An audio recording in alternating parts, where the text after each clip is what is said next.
What's up guys, Steve from Exclusive Wraps here. Today we're going to show you how to install a full flow kit on the Mark 7.5 Golf R.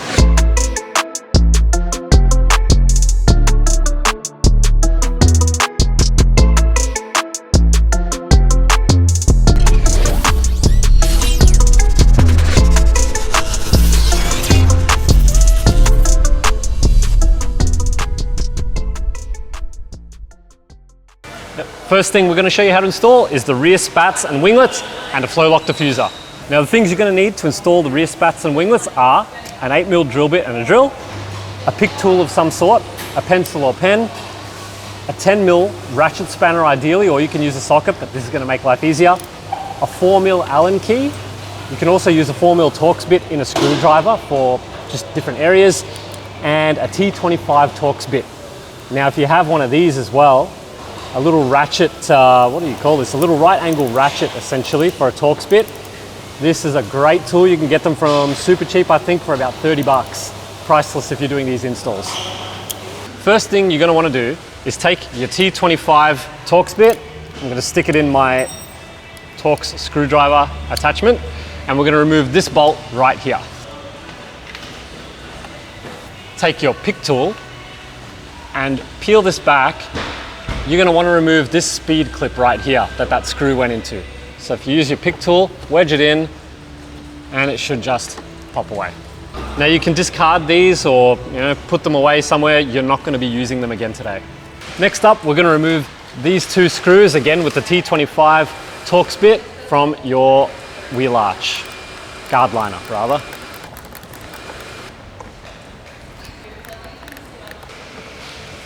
Next up, you want to take your T25 Torx bit and remove the two bolts that you can see in here holding the lower rear bumper spat, or whatever you want to call that, onto the rear bumper.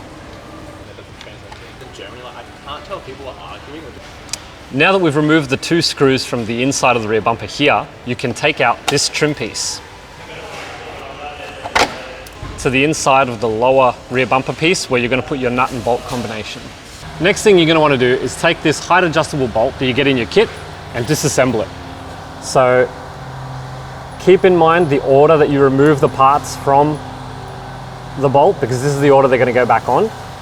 We've got the threaded nut on the end there, washer, two nuts and another washer. So that is the order for your reference that they need to go on. Next, we're going to take this long bolt and thread it through the location of the speed clip that we removed before. Take the bottom fastening nut, insert it into this location on your rear spat, grab your 4mm Allen key or Torx bit, there we go, put it in there, and you can attach that. What you're going to want to do is tighten this one all the way up until it stops tightening and starts rotating the bolt, which is about there. Now the bolt is rotating around. This is going to give us the locations. Now with that bolt in place, that restricts the movement of this rear spat, so we can get this in place. You want to line up the back edge of that with the high chamfered edge of the rear spat. Hold that nice and tight underneath, and make some pencil marks or texter marks so we can drill our holes. Now that we've got our holes pre-drilled, we want to take this bolt and nut back out. The reason for this is because it is currently holding the guard liner in place, which is going to stop you from putting in the nuts and bolts for the other two that you're about to insert. So you can actually undo this by hand. There we are. Take that down. Now before we go any further, grab your fin. You want to install this with the textured edge facing into the car. So that's our spat, textured edge facing in. Click that in, make sure it's nice and tight, it's not going to come out. Very good. Now it's important to remember, if you've optioned the winglets with your rear spats, now's the time to add them to the kit. Put them together. I like to start with the middle bolt, not the outer ones, because it makes it a little bit easier to hold. Slide that one through, take another washer and nut and insert it through the hole. So now with these two bolts loosely in place, now's your chance to adjust the winglet to sit as far in or out as you desire, fully out or fully in or somewhere in between. So before putting in the last bolt here, you want to reinstall the trim piece and the two T25 screws that you took out. Okay guys, now we're going to take the height adjustable bolt, insert that through the hole where the speed clip was at the start and through the carpet. Before you go too far, you want to take a washer, the small one specifically, the small washer, slide that on. Then you want to take one of the nuts, wind that nut all the way up, add the next nut. At this point, you can feed it through the hole in the spat, put the washer on the bottom and insert the last fastener, which is going to go through the hole in the spat. This is a little bit easier to do if you have your 4mm Allen key or Allen key bit. You're going to tighten that one all the way up until the bolt starts rotating. There we go. Now I'm going to take my other Allen key, put that in the top of the bolt to stop it rotating, and just tighten that up a little bit. Okay. Now with the Allen key in the top, I'm also going to tighten up this nut here to make sure that this doesn't bounce around. Allen key back in. We're going to tighten up this bottom nut. And there we have it. And lastly, you're going to install the two T25 Torx screws back into your wheel arch. It's so much different. Whatever. What do you think? Alrighty guys, next up we're going to install the Flow-Lock rear diffuser. First thing you're going to want to do is take your fins and insert them into the Flow-Lock diffuser, making sure you put the correct one into the correct slot. You've got a left, middle and a right. Also, it's marked on the inside here which one goes where. Next, you're going to take your diffuser, slide it onto the rear bumper and line up each of these holes with one of the pre-existing fins that are in the bumper itself. If you do that correctly, you should notice that the diffuser lines itself up nicely with the outer part of the exhaust cut out there. Once you've got it in place, hold it tight and mark your hole locations.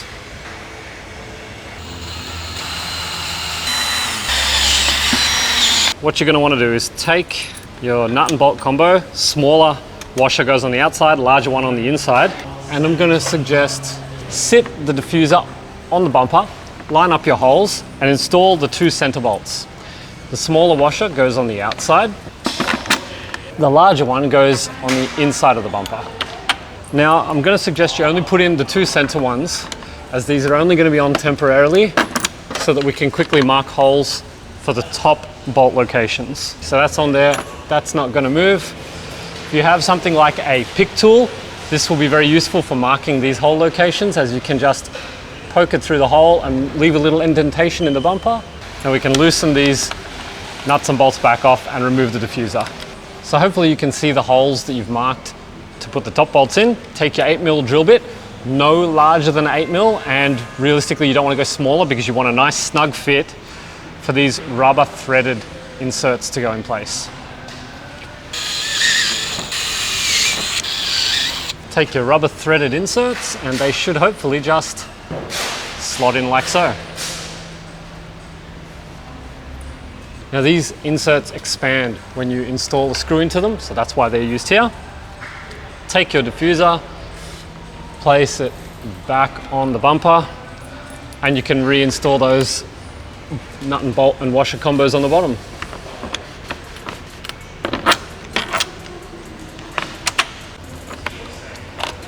Remembering not to over tighten these too much.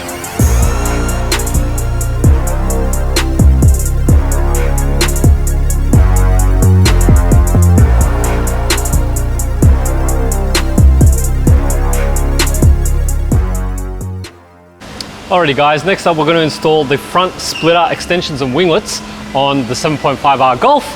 First thing we're going to need to do is take the bumper off. So let's get started. What you're going to need is your drill and 8mm drill bit, your 4mm Allen key or Allen key Torx bit, you're gonna need a 2.5mm Allen key Torx bit, 10mm spanner or ratchet spanner ideally, and a pick tool. So to begin with, you wanna remove these two T25 Torx screws from the front, and then take your T25 Torx screwdriver and poke it into the hole here. It's gonna help you release some little tabs. Then you want to pull the grill toward you, not up, because you'll break some tabs. Once you've pulled the grill out, you can unclip this one plug right here by squeezing the two tabs on either side. You might need to wiggle it a little bit because if it's got a few Ks on it, it's probably caked up with some dirt. Next, we're going to take our T25 Torx bit and remove the screws in the guard liner.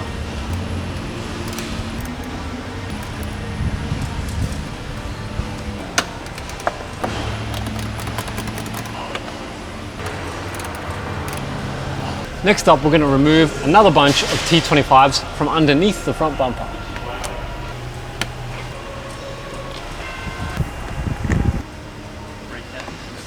Now, before you completely try to remove the bumper, you're going to want to also take off these little clips here, which you can put back on later on.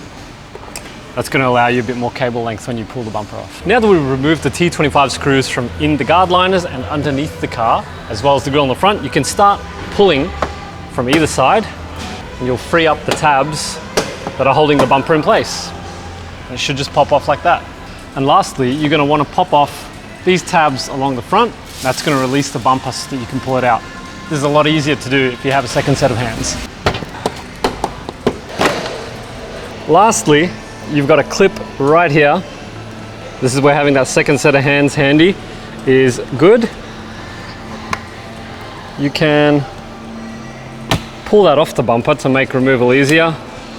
Push down on this tab and separate the clip. Don't forget to put that back onto the bumper. There we are. Now that you've got the bumper removed, take your drilling template, peel off the double-sided tape and attach it to the underside of the crossbar. Now that we've got our template in place, take a 3mm drill bit and begin drilling out your pilot holes as marked on the template.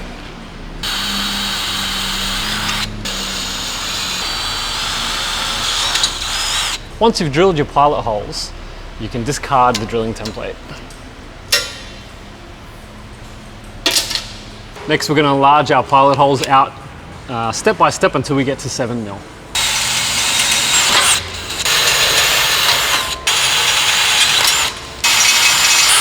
So we've drilled our holes in the front crossbar. Next thing we're going to do is take these studs and flange nuts, take them apart. Now you're going to take the stud and you want to put one of your nuts on the inside of the support bar here, screw that in, and you want to keep tightening that up until this stud hits the top of the inside of that crossbar there. So keep tightening it all the way. There we are. Then once that's hitting the top, you can tighten up the outside one.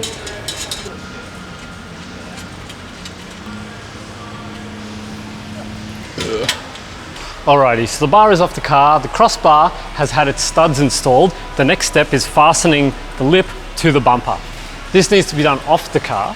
So what you're gonna need to do is grab yourself a bunch of clamps, or several friends ideally, and get this lip lined up. So if you take a look around here, you can see how we've aligned the lip with the outer edge of the bumper.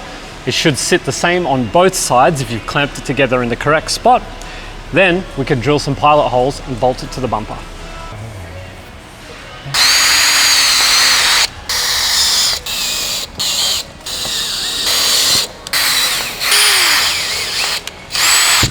Oh yeah, because then it's just put it flat.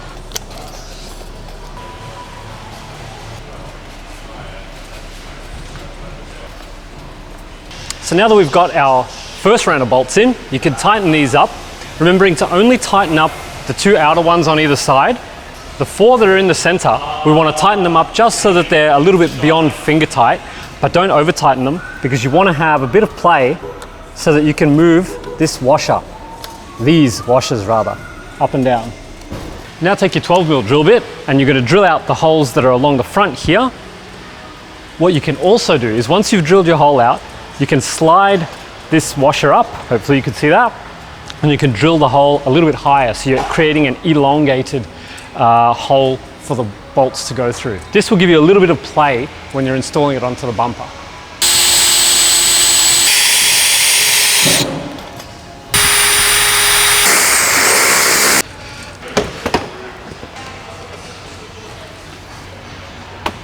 Lastly, to finish off the front splitter install, we're going to install some extensions and winglets. To do this, you're going to need to install the last of the M6 bolts through your extension, like so, and then simply use the remaining fasteners supplied, these ones here, to tighten up the extensions and winglets into the gold threaded inserts underneath, and also utilizing the black Chicago bolt in the supplied spot there.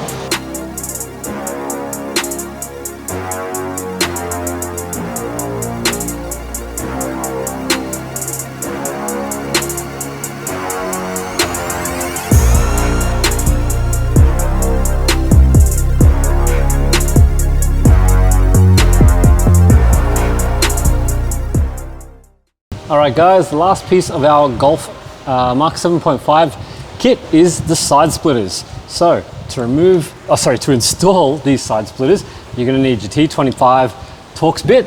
We're going to remove a few screws from underneath the skirt.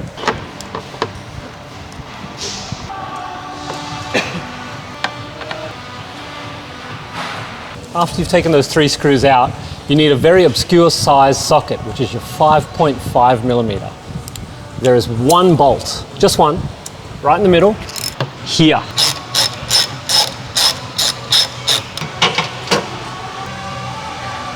From there, you simply slide the skirt back and it's going to drop off.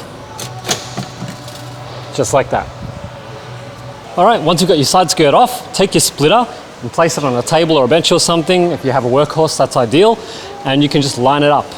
You want to line up this back edge of the skirt with the back edge of the splitter right there, and grab yourself some sort of clamps so that you can drill some holes. Now we're going to take our 7.5mm drill bit and drill out all the holes.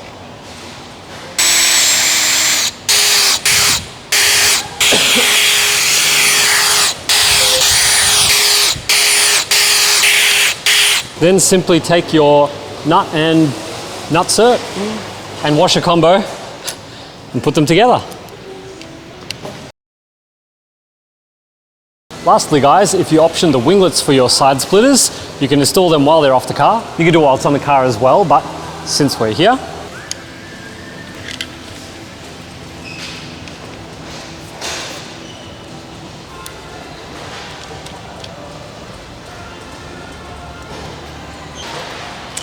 and don't forget, keep them loose, and you can also adjust how far out or in they sit.